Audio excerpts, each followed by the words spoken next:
দেখা যাচ্ছে। কারণ মোটামুটি কেমন এজে? যে কোনো বাচ্চাদের মোটামুটি স্কুল গোয়িং এজেই দেখা যায়, কারণ স্কুল গোয়িং এজে স্ট্রেসের মাত্রাটা অনেক আচ্ছা। বেশি থাকে।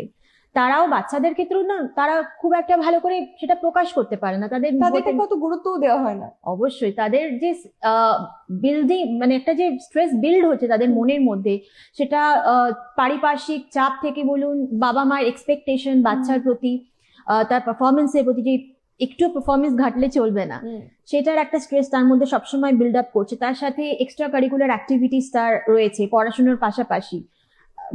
পিঠে বইয়ের ব্যাগের যে বোঝাটা, সেটা দিনের পর দিন বেড়েই চলেছে, number of subjects, extra curricular, সবকিছু চাপের মধ্যে থেকে তার যে ভেতরে যে স্ট্রেসটা, সেটা সে রিলিভ করতে পারে, মানে সে বলতে অতটা পারে না, প্রকাশ করতে পারে না, সেটাও এরকম ভাবে কনভার্সন হিসেবে বেরিয়ে আসে বা হিস্টেরিয়ার মতন রোগ হিসেবে প্রকাশ পায়। আচ্ছা বলি।